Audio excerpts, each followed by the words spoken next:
Hi viewers, welcome to our channel. ప్రస్తుతం మనతో పాటు సీనియర్ జర్నలిస్ట్ దాము బాలా సార్ వారితో మాట్లాడారు. నమస్కారం సార్. నమస్తే. సార్, చంద్రబాబు నాయుడు గారిని అరెస్ట్ చేయించడానికి మమతా బెనర్జీ గారు ట్రై చేస్తున్నట్టు కొన్ని వార్తలు రావడం చూస్తున్నాం సార్. ఈవెన్ సుప్రీంకోర్టులో కూడా పిటిషన్ వేయబోతుందని వినిపిస్తుంది. అసలు ఎందుకు మమతా బెనర్జీ గారు ఈ విధంగా చంద్రబాబు గారి పైన ట్రై చేస్తున్నారు? మన నిజంగా ఆయన అరెస్ట్ అయ్యే అవకాశం ఏమన్నా ఉందా? ఏం జరుగుతుంది సార్ అసలు?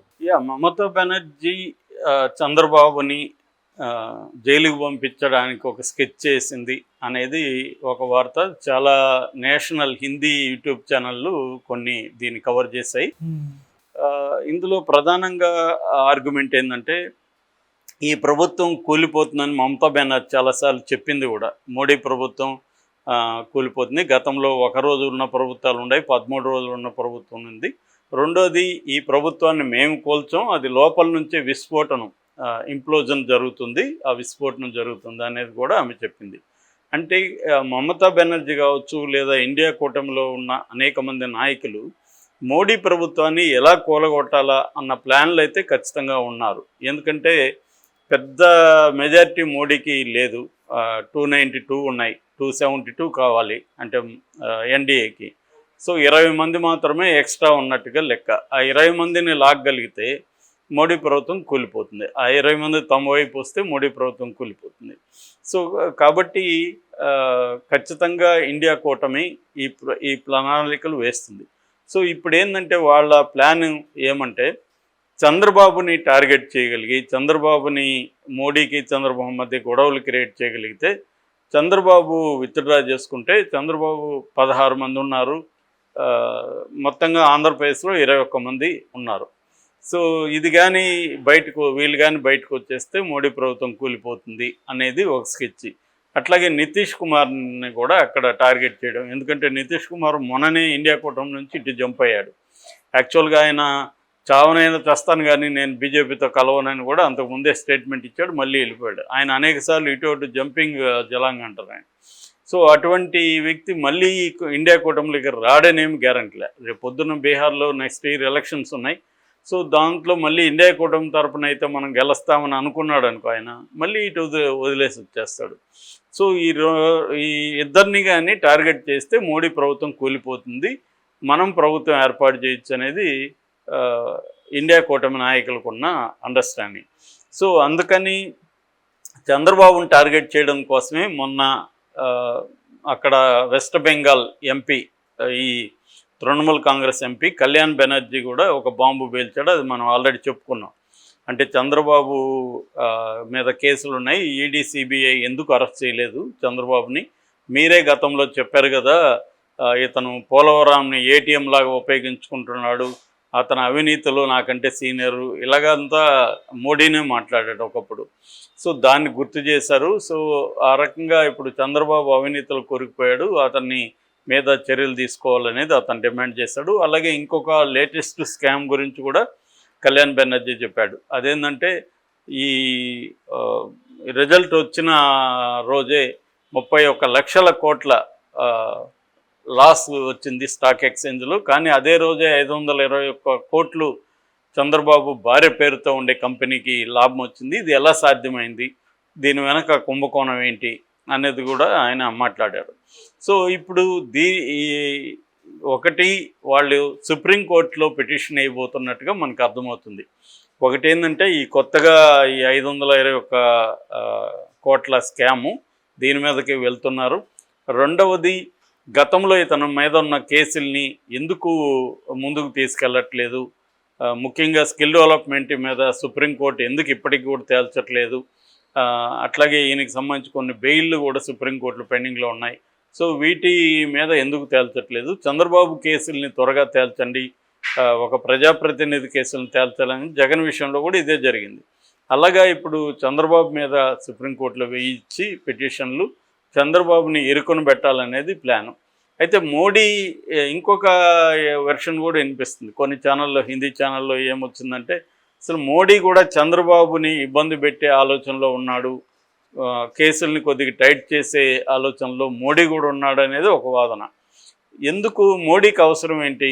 నిజానికి మోడీ చంద్రబాబుని ఇబ్బంది పెట్టకపోతే తన స్మూత్గా జరుగుతుంది, కానీ ఇబ్బంది ఎందుకు పెట్టాలనుకుంటున్నాడు అనేదానికి వాళ్ళ ఎక్స్ప్లెనేషన్ ఏంటంటే, మోడీ మామూలుగానే ఆయనకి 10 ఏళ్ళుగా ఏం అలవాటైందంటే తనకు ఎదురులేని నాయకుడిగా అలవాటైంది. ఈవెన్ బీజేపీలో కూడా సెకండ్ అనేది ఎవరు లేరు.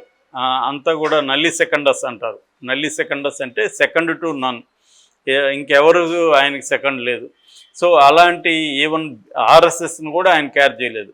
అందుకని మోడీకా గ్యారంటీ, మోడీ అనేది ఆయన పేరే ఫోకస్ చేసుకున్నాడు. నేను అనే మాట్లాడే తప్ప మనం అనే భాష కూడా ఆయనకి ఇప్పటివరకు లేదు. Even RSS chief Mohan Bhagat కూడా మోడీ మీద విమర్శలు చేశాడు. సో ఈ కాంటెక్స్లో ఇప్పుడు మోడీ తలొగ్గి, చంద్రబాబుకి తలొగ్గి, ఇటు నితీష్ కుమార్కి తలొగ్గి పనిచేయడం అంటే మోడీకి సాధ్యం కాదు. రెండోది, వాళ్ళకి అనేక హిడెన్ అజెండాలు ఉన్నాయి ఇండియాకి సంబంధించి. సో దాన్నంతా ఇంప్లిమెంట్ చేయాలంటే కూడా చంద్రబాబు ఇబ్బంది పెట్టే అవకాశం ఉంది, ఇటు నితీష్ ఇబ్బంది పెట్టే అవకాశం ఉంది. ఆల్రెడీ ముస్లిం రిజర్వేషన్ 4% అది తీసేస్తామని మోడీ చెప్పాడు. అట్లాగే సిఏఏ ఉంది, ఉమ్మడి పౌరసత్వం ఉంది, రాజ్యాంగంలో సెక్యులర్ పదాన్ని తీసేయడం ఉంది, తర్వాత కొన్ని బిల్లులు పెండింగ్లో ఉన్నాయి ఆల్రెడీ. సో ఇవన్నీ చేయాలంటే మోడీ కంట్రోల్ కంప్లీట్గా ఉండాలి.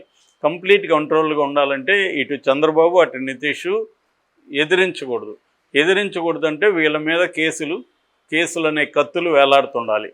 ఇది మోడీకి ఉండే అండర్స్టాండింగ్. అందుకని గతంలో కూడా చూస్తే మనం చాలా చోట్ల ఇదే పని చేశాడు. ఫర్ ఎగ్జాంపుల్ జగనే ఉన్నాడు, జగన్ మీద ఉన్న కేసులు పెట్టింది కాంగ్రెసే కావచ్చు కోర్టు ద్వారా, కానీ మోడీ ఆ కేసుల్ని ముందుకి వెనక్కి నెట్టకుండా అలాగే జాగ్రత్త పడ్డాడు జగన్ని కంట్రోల్లో పెట్టుకోవడానికి. అలాగే ఇప్పుడు చంద్రబాబును కూడా కంట్రోల్లో పెట్టుకోవాలంటే చంద్రబాబు మీద కేసులు కూడా అది తను డైరెక్ట్గా చేయకుండా ఇండైరెక్ట్గా తృణమూల్ ద్వారానో లేకపోతే కోర్టుల ద్వారానో చేయించగలిగి ఇండియా కూటమి చేయిస్తుంది అన్న బిల్డప్తో మోడీ కూడా ఈ పని చేస్తున్నాడేమో అనేది కొన్ని హిందీ ఛానళ్ళు మాట్లాడుతున్నాయి.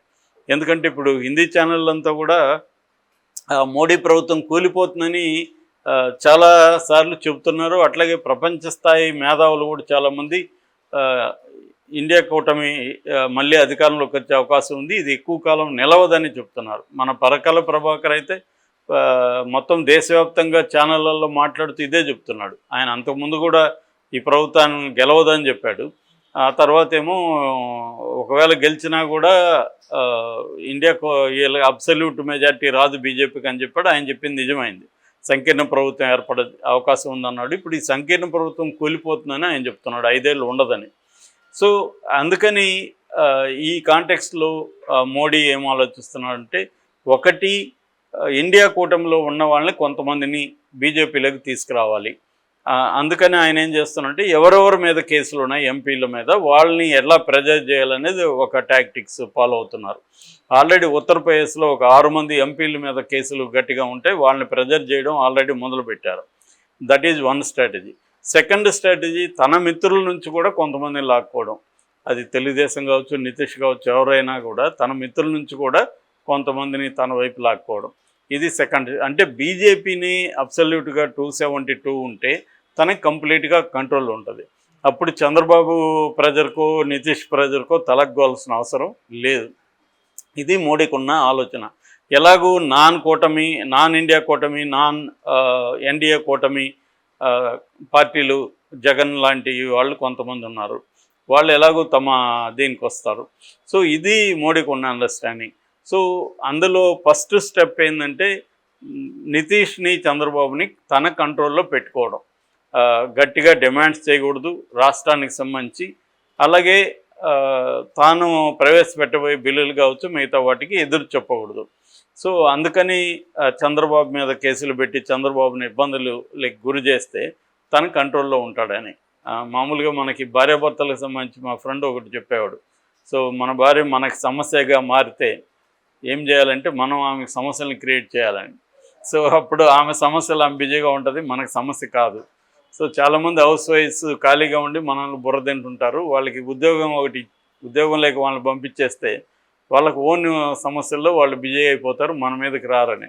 సో ఇదే పద్ధతి మోడీ కూడా అనుసరిస్తున్నాడు. తన మిత్రపక్షాలు తనకెవరన్నా సమస్యగా మారితే వాళ్ళకి సమస్యలు క్రియేట్ చేసి పెట్టేయడం. సో ఇది ఇప్పుడు చంద్రబాబుకి మోడీ చేస్తున్నాడా అన్న డౌట్ అయితే కొన్ని హిందీ ఛానళ్ళు ఎక్స్ప్రెస్ చేస్తున్నాయి. ఏం జరుగుతుందో చూడాలి. Okay sir, thank you so much.